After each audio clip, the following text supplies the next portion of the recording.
sehingga pada siang hari ini Allah masih memberikan kesempatan dan kekuatan kepada kita untuk berkumpul di tempat ini. Tidak lain adalah untuk sama-sama menyatukan pemahaman kita terkait penerapan budaya positif di sekolah kita. Nah, materi ini kami alhamdulillah kemarin beberapa minggu kemarin kami sudah menyelesaikan pembelajaran di program Guru Penggerak bersama Ibu Eli. Baik Bapak Ibu, adapun materi yang kami dapatkan kemarin ini adalah tentang budaya positif, tentang penerapan budaya positif di sekolah. Terkadang kita gini, budaya positif ini kita salah dalam mengartikan. Ya, positif ini kenapa kemudian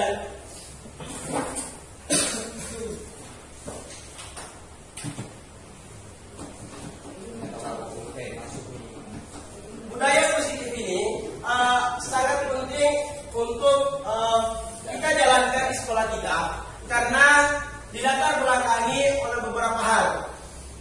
Sebelum kita masuk pada latar belakang kenapa harus ada budaya positif di sekolah, kita juga harus mengetahui dulu apa sebenarnya kita menyatukan pemahaman dulu apa sebenarnya itu budaya positif.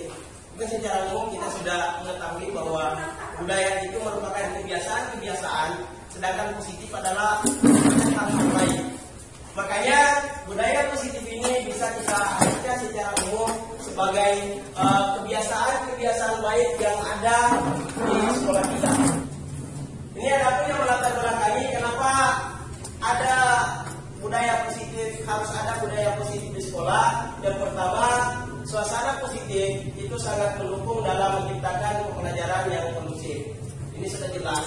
Ketika lingkungan sekolah kita itu tercipta suasana positif, maka ketika kita melakukan pembelajaran, pastinya itu akan berjalan secara positif.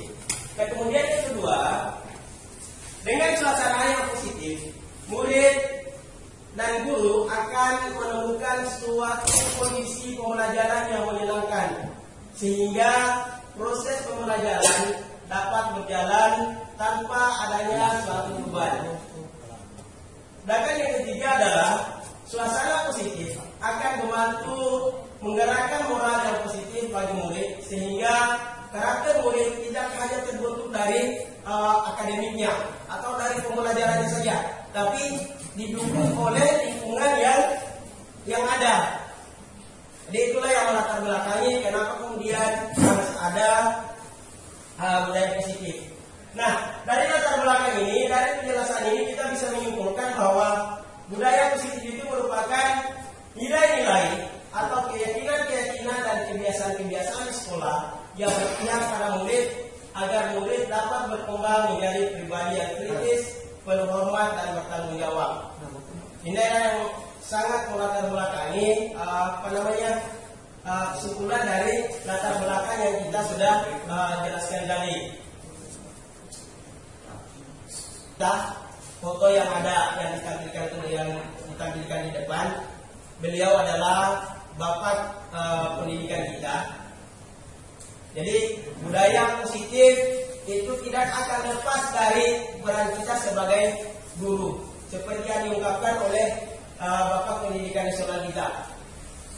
Beliau memberikan gambaran kepada kita bahwa peran pendidik itu diibaratkan sebagai petani, ya.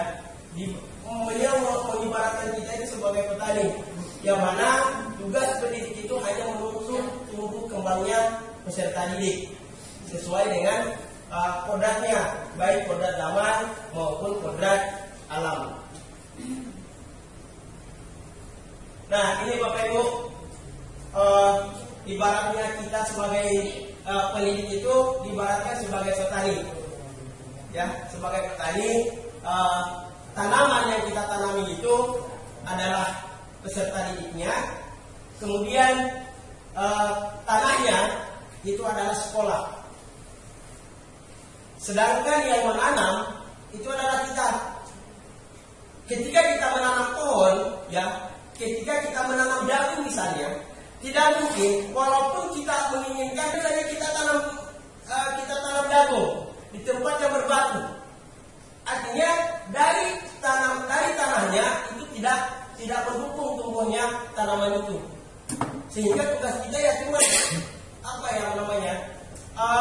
menuntun tumbuhnya tanaman yang kita sudah tanam tadi. Entah itu mau bagus mau tidak, itu tugas dari petani tadi. Itulah gambarannya seperti kita pendidik. Sekolah kita diibaratkan sebagai tanah tempat menanam tumbuhan. Sehingga guru harus mengusahakan sekolah jadi lingkungan yang menyenangkan, menjaga dan melindungi murid dari hal-hal yang tidak baik. Dengan demikian, karakter murid tumbuh dengan baik. Murid akan mampu menerima dan menyerap suatu pembelajaran bila lingkungan di sekelilingnya terasa aman dan nyaman.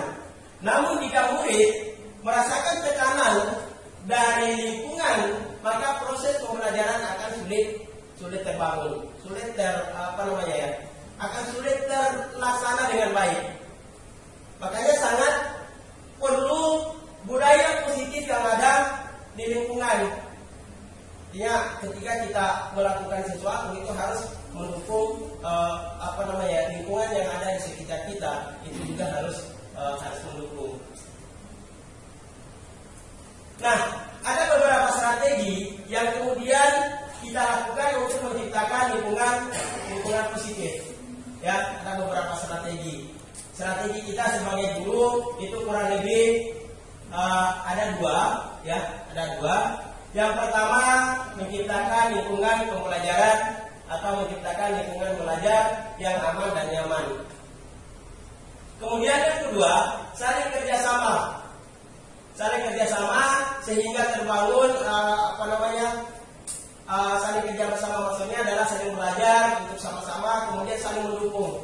Makanya salah satu upaya yang kami lakukan untuk mewujudkan yang ini untuk di internal kita sebagai guru adalah dengan pelaksanaan kegiatan seperti ini.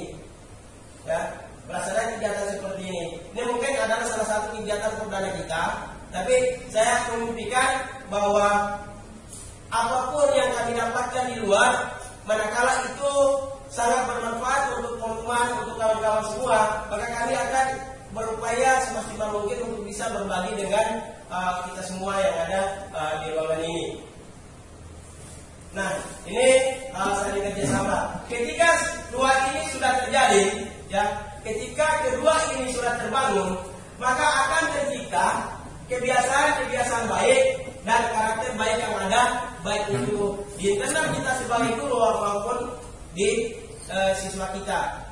Kalau ini sudah terbangun Bapak Ibu, maka kebiasaan baik itu akan muncul.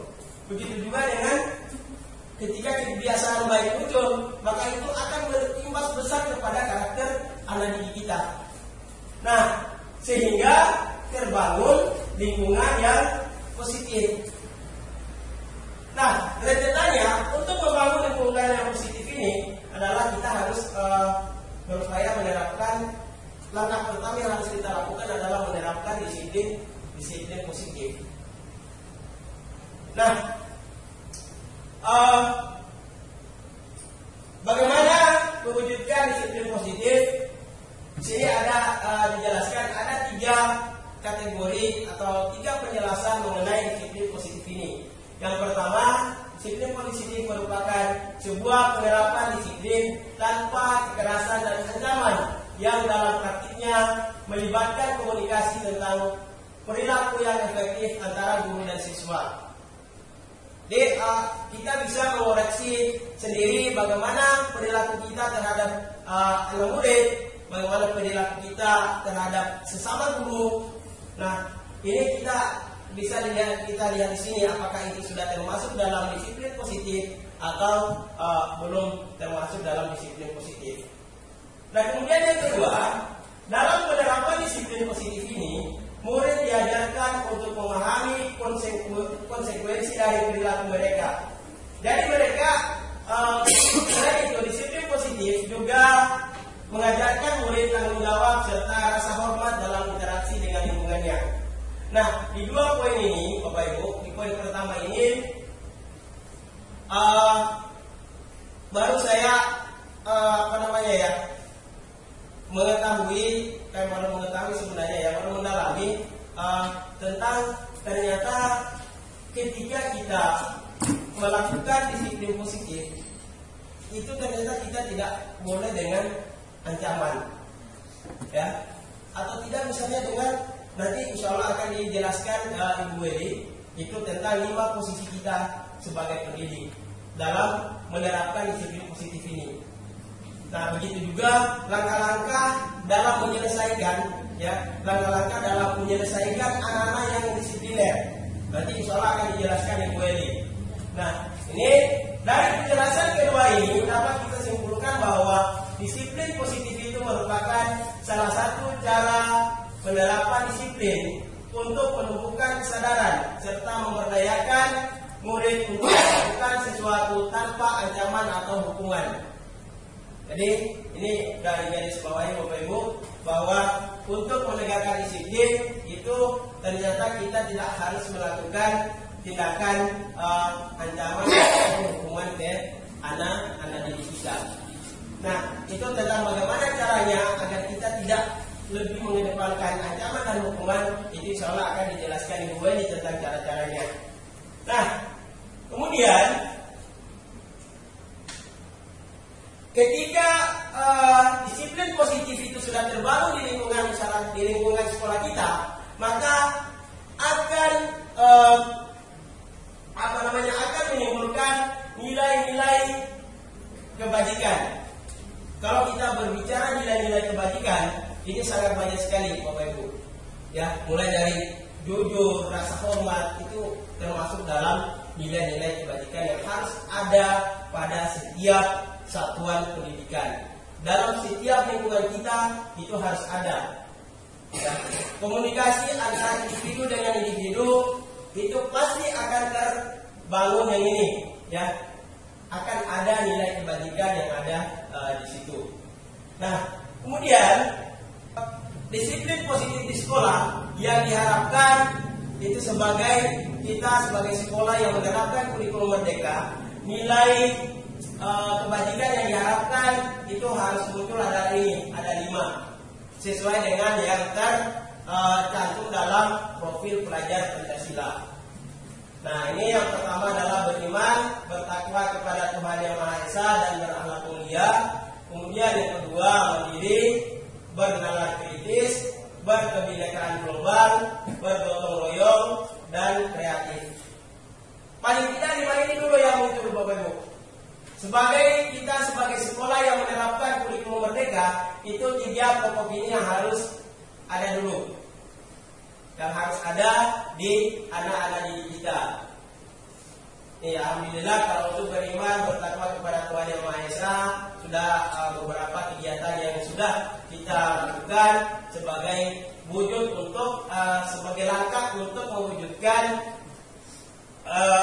nilai kebajikan yang pertama ini sesuai dengan profil pelajar Pancasila. Kemudian mandiri, bernalar kritis, berkebinekaan global, bergotong royong dan kreatif. Agar nilai kebajikan ini benar-benar muncul di lingkungan sekolah kita, maka itu kita bisa mulai dari kelas kita seperti ini, ya, dengan anak didik kita.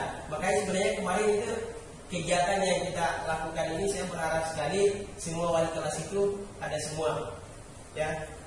Saya konsultasi dengan pimpinan, harapan besarnya itu semua wali kelas ada. Kenapa harus ada? Karena ini untuk memunculkan 5 nilai kebajikan sesuai dengan profil pelajar Pancasila ini, maka kita bisa mulai dari dalam kelas kita, yaitu dengan membuat namanya keyakinan kelas. Kalau yang sering kita lakukan itu paling kesepakatan kelas atau peraturan di kelas. Kalau di sini kita ganti namanya menjadi keyakinan kelas.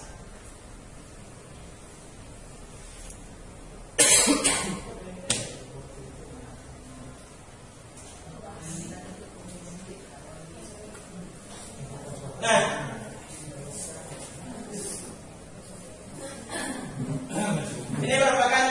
dari keyakinan kelas Bapak Ibu. Keyakinan kelas itu merupakan salah satu disiplin positif yang bisa kita terapkan dalam membangun budaya positif di sekolah. Dengan adanya keyakinan kelas, di setiap kelas diharapkan dapat mewujudkan tujuan pendidikan yang berorientasi pada profil pelajar Pancasila. Nah, langkah-langkah kita dalam menerapkan keyakinan kelas, membuat keyakinan kelas itu, ya langkahnya adalah ini bisa dilakukan oleh wali kelas, ya keyakinan kelasnya dengan wali kelas, kemudian keyakinan kelas dengan guru mata pelajaran. Kalau kemarin kami sudah coba di kelas 7B, ternyata kemauan mereka terhadap setiap mata pelajaran itu beda-beda. Kalau kemarin khususnya untuk di mata pelajaran IPS itu saya sudah mengumpulkan membuat keyakinan kelas seperti ini. Jadi saya bagikan sticky note, ya, mereka menuliskan apa yang mereka inginkan ketika pelajaran IPS itu berlangsung. Dan ternyata itu banyak, Bu. Dan paling banyak itu mereka menginginkan ketika dalam pembelajaran itu harus ada game, ya, harus ada game. Pak, sampai saya kemarin itu kaget, Pak, bagaimana kalau misalnya dalam pembelajaran IPS saya sama Bapak main game berdua? Ya, main game maksudnya adalah game yang sudah offline yang kita sudah coba terapkan. Sebenarnya bukan game sih, ice breaking sebenarnya. Ya, jadi ice breaking kita lakukan, ice breaking kita kasih ke mereka. Jadi dia maunya itu sama-sama. Kalau mereka pas capek-capeknya, apalagi di jam-jam siang, ya, pas capek itu mereka harus mau Pak dengan ice breaking-nya. Mereka tidak mau kalau duduk terus, katanya harus ada ice breaking-nya. Jadi itu adalah salah satu kemauan mereka. Nah, jadi keyakinan kelas contohnya adalah seperti itu. Kemudian ada lagi, Pak, kalau dalam pelajaran IPS itu tidak boleh ada yang terlambat. Oke, saya amini. Jadi keyakinan kelas ini tidak hanya diikuti oleh anak-anak yang dalam kelas, tapi juga kita sebagai guru harus kita ikuti juga yang itu. Kalau tadi peraturan kelas biasanya itu hanya dibuat oleh sepihak, ya, dibuat oleh sepihak. Tapi ini adalah keyakinan kelas dibuat sama-sama, untuk diterapkan secara bersama-sama. Nah, ini ada dua gambaran di sini. Yang pertama adalah masing-masing punya kesepakatan kelas. Yang ini kesepakatannya datang tepat waktu mengucapkan salam, menjaga kebersihan sekolah, berdoa sebelum dan sesudah kegiatan, aktif dalam pembelajaran, kemudian tertib. Yang ini kesepakatan kelasnya, kami guru dan murid yang saling menyayangi. Kemudian kami murid yang semangat belajar. Kami murid yang peduli dengan teman-teman. Nah, ini dua sama-sama sebenarnya kesepakatan kelas, tapi ini ada yang termasuk sebagai keyakinan kelas. Kira-kira menurut Bapak Ibu dari dua gambar ini, mana yang termasuk dalam keyakinan kelas? Kalau kami ulangi tadi, keyakinan kelas tadi adalah kesepakatan yang dibuat bersama untuk dijalankan bersama-sama. Yang mana? Yang ini yang warna biru atau yang warna hijau atau yang warna putih? Ya? Rapi, kami murid yang peduli dengan teman-teman. Ini aktif dalam pembelajaran, ya? Nah, tidak sama-sama kesepakatan, tapi ini ada yang termasuk dalam keyakinan kelas. Ya, datang tepat waktu mengucapkan salam. Nah, yang ini kami guru dan murid yang saling menyayangi. Kami murid yang semangat belajar. Kami murid yang peduli. Ya, yang hijau. Datang tepat waktu mengucapkan salam, menjaga kebersihan sekolah, menjaga berdoa sebelum dan sesudah kegiatan, aktif dalam pembelajaran, serta tertib. Kami guru dan siswa dan murid yang saling menyayangi. Kami murid yang semangat belajar. Kami murid di sini berarti murid saja. Kalimatnya adalah kami murid, berarti yang harus dijalankan itu adalah murid saja. Tetapi kalau yang di sini ini secara umum, tapi itu dilakukan oleh sama-sama semua. Oke, hanya sekedar gambarannya saja. Ini adalah salah satu tujuan dari keyakinan kelas Bapak Ibu. Tujuannya adalah menemukan keterlibatan murid dalam membentuk keyakinan kelas untuk mencapai kelas impian bersama guna pembelajaran yang efektif.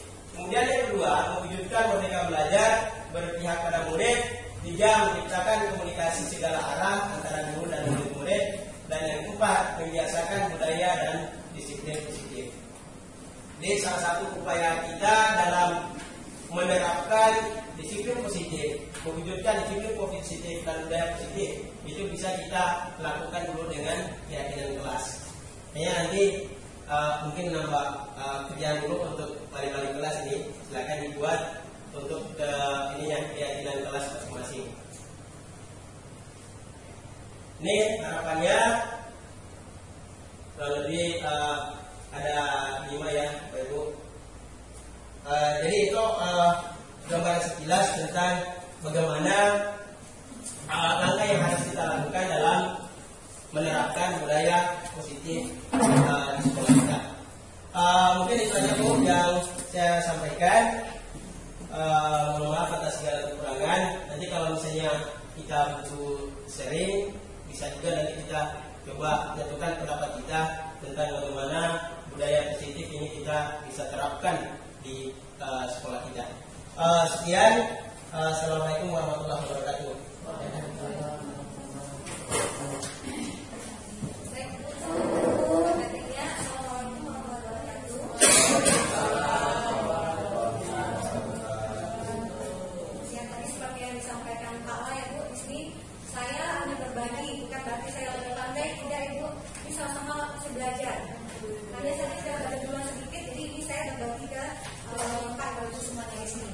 Sebelum masuk ke teori motivasi perilaku manusia, saya minta Bapak untuk berdiri sebentar.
Yang kedua, untuk mendapatkan imbalan atau penghargaan dari orang lain. Yang ketiga, untuk menjadi orang yang mereka inginkan dan menghargai diri sendiri dengan nilai-nilai yang mereka percaya. Nah, dari ketiga motivasi perilaku ini, yang mana yang paling betul menurut Bapak Ibu, atau yang paling pas kira-kira untuk Bapak Ibu sekarang? 1, 2, atau 3? Motivasi kita dulu. Ya. Oke. 3. Assalamualaikum. Ya. 1, 2, 3. 1 dan 2 adalah untuk motivasi eksternal dari luar diri kita. Ya. Nah, pertama kan untuk menghindari ketidaknyamanan atau kuman apa yang akan terjadi jika saya tidak melakukannya. Mungkin kalau kita ke siswa ya, mungkin itu sudah menjaga mereka karena apa kan? Karena takut kena hukum. Bukan juga bu, dia melakukan sesuatu karena kita ingin hadiah. Itu untuk mendapatkan hadiah ya. Nah, jadi sebenarnya walaupun kita berusaha memberikan dia hadiah dari semangat, tapi ternyata itu salah. Mungkin kita dulu memotivasi ya, oh kita kasih ini lah. Jadi nanti anak semangat kan. Nah, tapi ternyata itu tidak diajarkan menurut karakter ya gitu. Kenapa? Karena nanti kita terbiasa bahwa hadiah itu membuat dia melakukan sesuatu bukan karena ada dalam dirinya.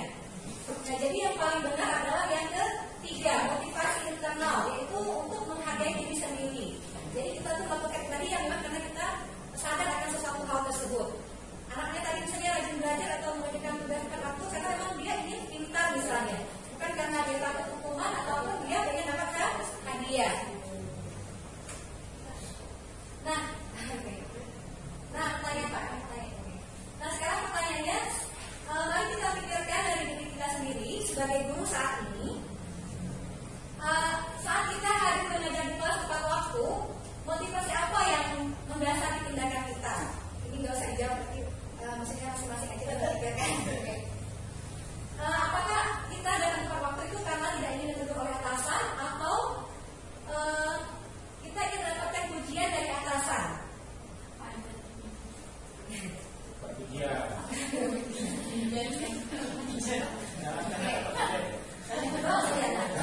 Strategi apa yang selama ini kita terapkan untuk menanamkan disiplin positif pada murid-murid kita dalam kelas dan bagaimana hasilnya? Ini sebenarnya sama-sama akan kita perbaiki dan pelajari.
baik. Misalnya kalau kita dihukum kan kita bisa gini, kalau kita hukum anak-anak ini kan marah-marah, tapi nanti ketika dia selesai dan kita, dia bagaimana nanti perasaannya? Mungkin dia mungkin dia kesal, mungkin dia dendam. Nah, tapi kalau di restitusi ini kita baik, kita mengarahkan dan nanti kita naikkan ada 3 nanti bagian-bagiannya yang menuntun untuk melihat ke dalam diri mereka masing-masing. Kemudian itu mencari kebutuhan dasar dari tindakannya. Ya, cara yang baik karena fokus pada karakter bukan tindakan. Kemudian fokus pada solusi dan memberikan masalah pada kelompoknya. Jadi saat dia kembali pada kelompoknya, kalau kita melakukan restitusi ini mereka sudah yang lebih baik, bukan yang dengan perasaan yang mungkin dari atau mungkin rasa sedih, rasa marah, rasa kesal. Kalau saat kita pakai hukuman ya. Nah, saat kita melakukan restitusi tadi, sebenarnya yang harus kita pahami yang pertama kali adalah tentang pengertian adalah atau kebutuhan dasar manusia. Pengertian tentang kebutuhan dasar manusia. Kebutuhan dasar manusia adalah hal-hal seperti makan, minum, keamanan, cinta yang merupakan hal penting untuk bertahan hidup dan kesehatan. Hierarki kebutuhan manusia menurut Maslow adalah teori yang dapat digunakan perawat untuk memahami hubungan antara kebutuhan dasar manusia pada memberikan perawatan. Hierarki kebutuhan manusia merupakan kebutuhan dasar dalam 5 tingkatan prioritas. Tingkatan paling dasar yang pertama meliputi kebutuhan fisiologis seperti udara, air, dan makanan. Tingkatan yang kedua meliputi kebutuhan keselamatan, keamanan, dan psikologis. Nah, ini ya Bapak Ibu, jadi ada 5 kebutuhan dasar manusia. Yang pertama itu kebutuhan akan kasih sayang dan rasa diterima, kebutuhan akan kekuasaan, kebutuhan untuk kesenangan, kebutuhan untuk kebebasan, dan kebutuhan untuk bertahan hidup. Nah, nanti ketika kita melakukan restitusi kepada siswa, seperti restitusi, maka kita juga akan memperhatikan kebutuhan dasar siswa kita apa. Saat dia melakukan itu sebenarnya dia kebiasaannya dia apa gitu. Langsung ke. Nah, ini kita lihat kebutuhan dasar manusia, senang, bebas.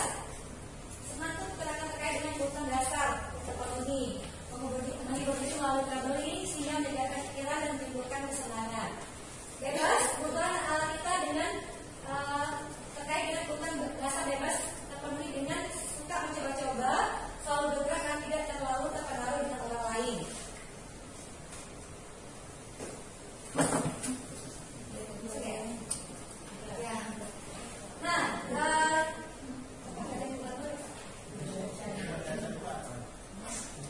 Nah, Ibu, Bapak, di sini yang selanjutnya adalah posisi kontrol. Ternyata ya kita tuh mungkin dulu sudah saya waktu belajar ini waktu diskusi sudah tahu nih teorinya, tapi sebenarnya sudah pernah kita alami. Cuma kita dulu nggak tahu nih ternyata ada teorinya, ada gini ya. Nah, ada 5 posisi kontrol guru. Yang pertama, 1 sebagai penghukum. Nah, seseorang yang penghukum bisa menggunakan hukuman fisik maupun verbal. Orang-orang yang menjalankan posisi penghukum senantiasa mengatakan bahwa sekolah memerlukan sistem atau alat yang dapat lebih menekan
Nah, seorang manajer itu telah memiliki keterampilan di posisi ini. Ini adalah posisi yang paling dianjurkan kita sebagai guru. Apa yang kita yakini? Kembali ke keadaan kelas. Nah, ini tadi fungsinya yang di keadaan kelas, ini yang paling sempurna. Keyakinan teknik yang dibuat di kelas dengan wali kelas itu akan membantu murid nanti menyelesaikan masalah-masalahnya. Jika kamu yakinnya, apakah kamu bersedia memperbaikinya? Jika kamu meyakini hal ini menunjukkan apa tentang dirimu? Apa rencana kamu untuk memperbaiki hal ini? Nah, jadi posisi kita di sini adalah kita menggiring murid itu ke arah lebih baik, tapi bukan kita yang menyebutkan itunya, tapi mereka sendiri yang menyatakan dari dalam lubuk hati mereka. Masuk? Nah, ini tadi yang sudah ada, sekarang di nomor 4, pertanyaannya. Nah, ini yang harus kita lakukan untuk penyelesaian kasus di sekolah, itu segitiga restitusi. Tapi kan katanya segitiga restitusi itu membantu murid kembali ke kelompoknya dengan rasa atau ke arah yang lebih baik lagi. Nah, Bapak Ibu untuk mempraktekkan model segitiga restitusi ini sebenarnya kita agak terbalik ya dengan yang kita sekarang ini, walaupun sebagian sudah ada yang menerapkan, tapi sebagian lagi sebenarnya bukan salah juga ya, Bapak Ibu, mungkin hanya perlu penyesuaian. Nah, jadi ternyata ini adalah apa yang paling dianjurkan dalam kita menyelesaikan masalah itu menggunakan segitiga restitusi, di mana dalam segitiga restitusi ini ada 3 tindakan. Yang pertama itu pada kualitas tindakan yang salah. Tadi itu yang Pak bisa lihatkan yang tadi.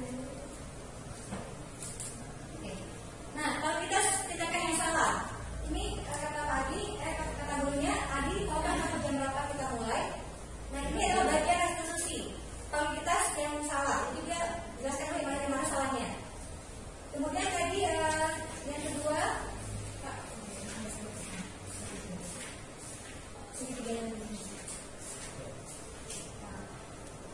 yang kedua tuh katanya tadi menanyakan keyakinan.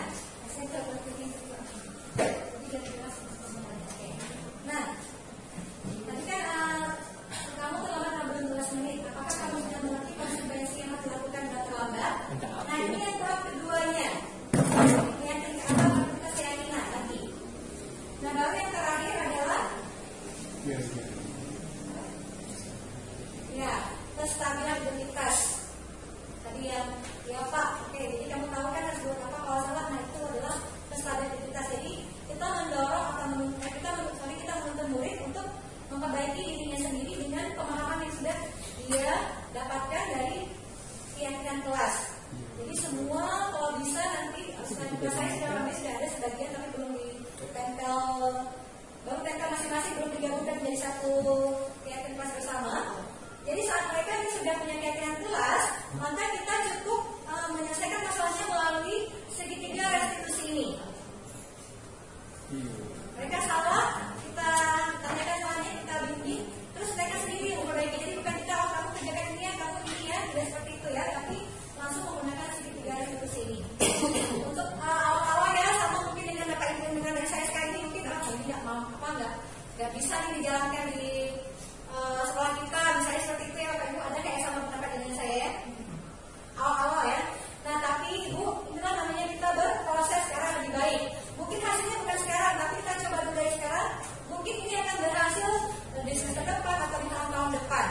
Mungkin kalau sekarang ini melakukan, memang masih itu belum akan sempurna, tapi itulah proses kita harus melakukan perubahan. Kira-kira Pak Ibu, ada nggak yang ingin ditanyakan atau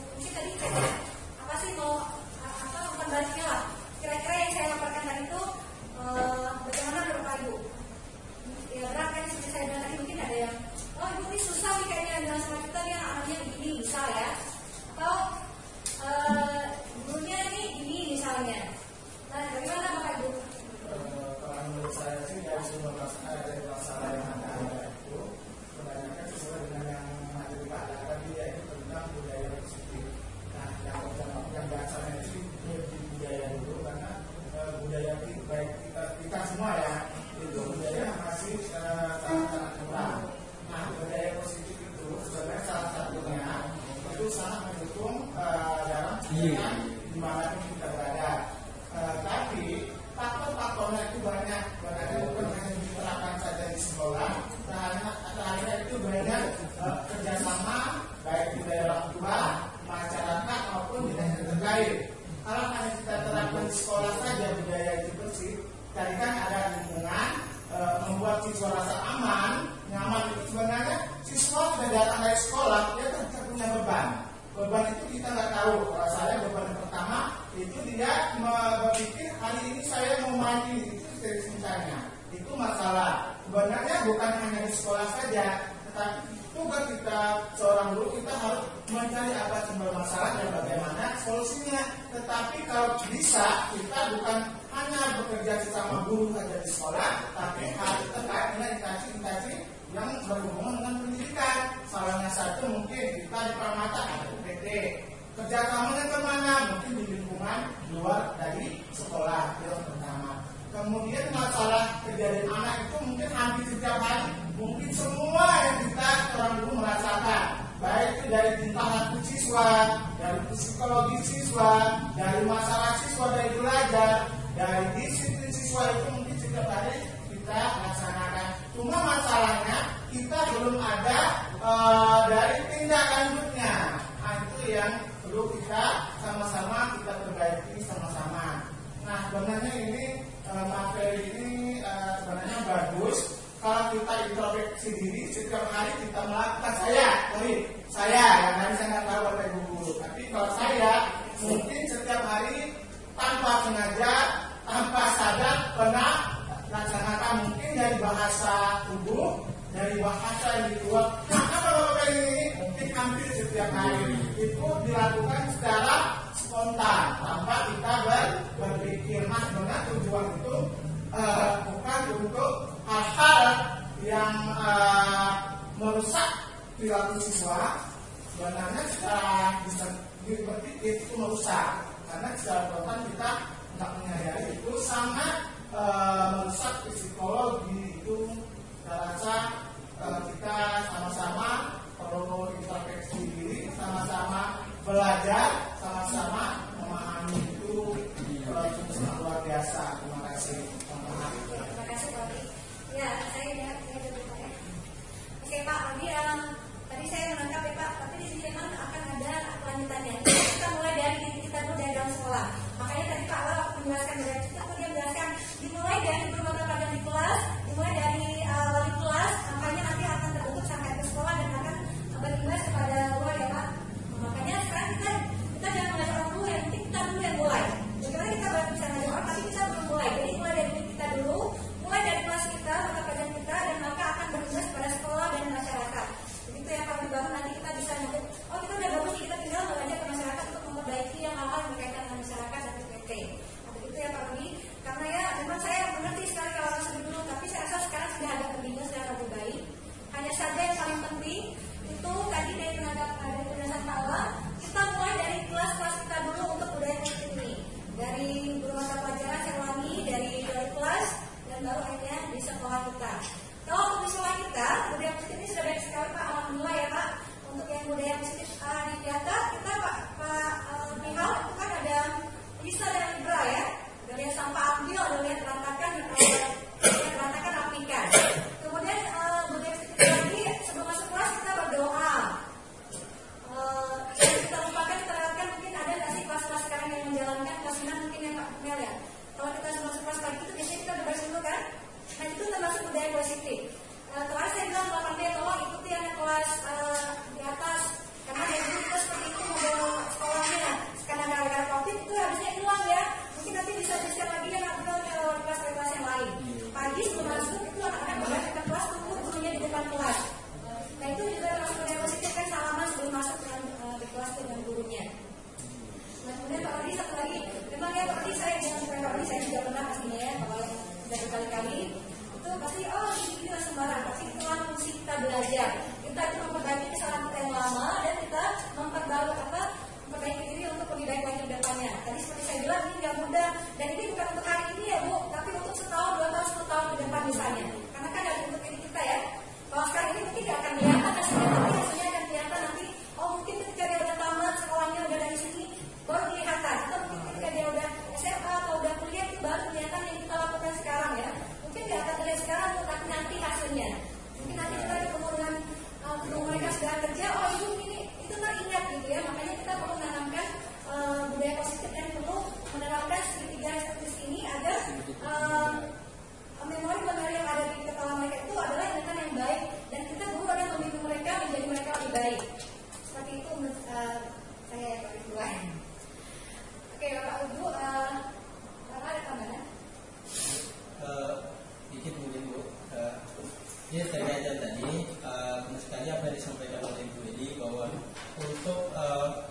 agar tercipta budaya positif di lingkungan bukan hanya di lingkungan sekolah kita tapi juga di lingkungan luar sekolah. Itu paling tidak kita mulai dulu dari hal-hal yang kecil tadi. Jadi kita mulai dulu dari awal, dari kelas kita. Kalau misalnya, biarkan saja kalau misalnya kita yang ada di dalam ruangan ini menerapkan keyakinan kelas ketika kita masuk kelas, dan itu dalam satu hari misalnya yang masuk di kelas itu adalah rata-rata menerapkan yang itu, keyakinan kelas. Jadi setiap anak mereka tidak akan ada yang melanggar karena mereka sudah menuliskan, mengingat kembali apa yang mereka sudah sepakati di keyakinan kelas. Nah, kalau misalnya itu sudah terjadi, ya sudah ada, maka itu akan ada imbasnya ketika mereka sudah sampai keluar. Dan itu kalau sudah kalau kita ibaratnya itu sudah menjadi kebiasaan, maka pasti akan terbawa sampai kita keluar. Biasanya kayak gitu. Nah, makanya tadi kita mulai dari hal yang kecil dulu, dari dalam kelas, kemudian lanjut lagi ke lingkungan sekolah. Kalau ini benar-benar sudah terwujud, maka saya yakin itu akan sampai pada di luar sekolah. Hanya ini ada harapannya kita ada dalam ruangan ini, dan tidak kita buat dulu keyakinan kelas kita. Saya guru di Mapel IPS, setiap masuk kelas, dan tidak saya buat dulu yang itu. Nah, begitu juga dengan wali kelas nanti. Wali kelas buat kesepakatan kelas, keyakinan kelas, lalu kemudian ditempelkan di dinding kelas, hingga anak-anak bisa baca. Mungkin itu Bu. Ini saran saya. Bapak tadi buat keyakinan kelas, nah keyakinan kelas itu nanti akan diterapkan murid sama guru. Itu budaya positif dan ilmunya. Nah, ini bisa diterapkan kalau rasa saya kalau antara kita di majelis guru. Bisa dengan kita dengan guru keyakinan apa ya? Jadi keyakinan majelis guru berterima bisa aja. Supaya nanti tentunya lingkungan yang positif lagi. Ada pendidikan Pak, bagaimana memang sudah ada peraturannya, kita masuk yang sekian, kita keluar yang sekian, memang ada peraturannya. Tapi alangkah lebih baiknya kalau rasa saya kalau kelas itu menjadi baik dilakukan keyakinan kelas, mungkin lebih baik kami di majelis guru apabila ada keyakinan di majelis guru. Itu menurut saya. Bagus sekali sebenarnya harus ada kayak gitu. Jadi gini Bu, kita yang keyakinan keras ini itu kan kita mulai dari diri kita sendiri dulu, ya, dari diri kita sendiri.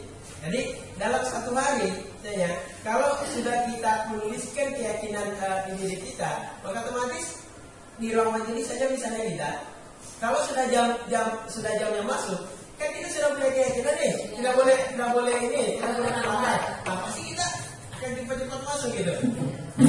Intinya kita mulai dari diri dulu, dari diri sendiri dulu.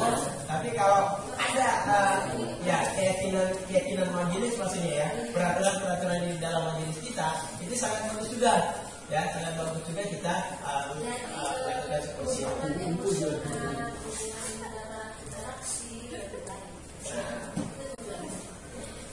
Ya, makasih banyak Bu. Nah, boleh ya, kita boleh. Boleh aja Pak, itu nanti yang pertama kali kita masih melakukan dulu dilanjutkan kenapa Pak Ibu? Karena tujuan dari semua budaya positif restitusi segitiga ini adalah untuk supaya mereka nyaman belajar, agar mereka bisa menerima pendidikan yang baik. Nah, tapi untuk juga kata ini mungkin boleh jadi itu pasti nanti untuk guru lagi mungkin dia lebih semangat, dia lebih apa kan?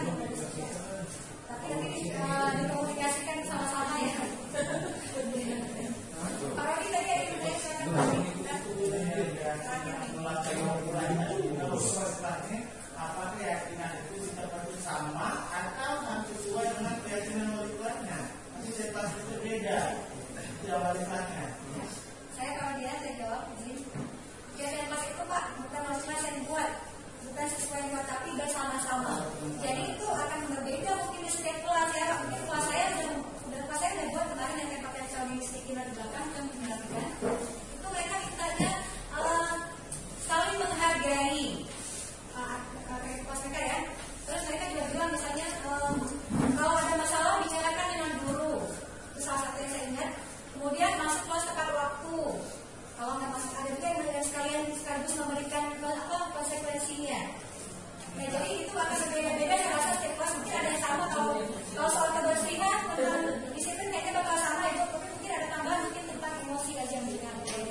idealisnya sama. Itu berarti setiap bulan berdasarkan kewajiban dan siswa semuanya, karena peraturannya dibuat bersama, KKN-nya dibuat bersama. Tapi saya rasa yang pertama juga tentang niat tentang belajar dan disiplin pasti sama ya, hampir mirip lah. Cuma mungkin bedanya nanti yang kelas saya tadi mungkin dia bilang kalau ada masalah bicarakan dengan guru, itu bahkan belum tentu buat semua saya rasa. Tapi kalau dari kebersihan kelas atau dengan waktu itu pasti hampir sama semuanya walaupun beda bahasa mungkin ya, seperti itu Pak. Ya, ada lagi Bapak Ibu? Oke, kalau Pak, mungkin ini aja Pak. Kalau dari saya Pak, sebelum masuk kelas itu Pak, yang pertama itu Pak, paling tidak siswa harus dipelajari, terus kayak apa ya, cium tangan dulu itu terus masuk. Nah, kemudian kalau bisa Pak, saya lihat di video yang Siti kemarin itu di atas Pak, adanya apa pas siswa datang, ada guru-guru nunggu di depan tangga itu Pak, terus cium tangan gitu. Nah, itu salah satu untuk komunikasi dengan saya Pak. boleh pada komunikasi satu. yang mungkin yang lama-lama ya Ibu belajar dulu ya Ibu dulu ya Pak, kita tunggu siswa ya dulu ada tiketnya Pak, karena kan belum tahu karena mungkin bisa ada tiketnya.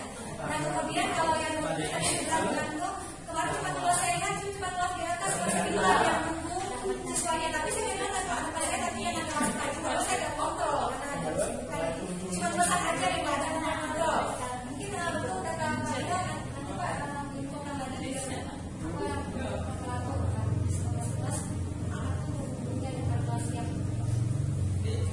Boleh nanti kita ini aja kalau misalnya itu kan harus melalui kesepakatan kita bersama.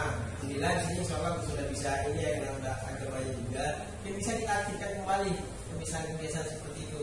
Karena itu sebenarnya kalau kita sesuaikan dengan kurikulum yang sudah kita terapkan saat ini itu sangat memperlihatkan sekali dari nilai kebajikan yang tadi sesuai dengan pelajaran Pancasila itu sangat memperlihatkan sekali. Nah mungkin insya Allah kedepannya kita akan coba inikan lagi, kita akan lakukan lagi yang itu. Mungkin Bapak Ibu kemudian kami sampaikan.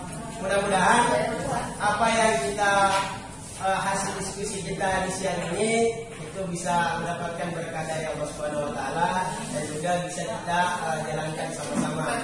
Kami bersama Ibu Eli mohon maaf ya dalam penyampaian tadi itu ada yang masih kurang atau ada yang mungkin secara ini mungkin ada menyinggung atau apa ya.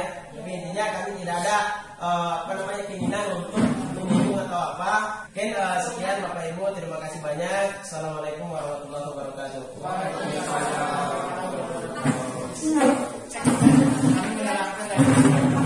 Take one, off, cut.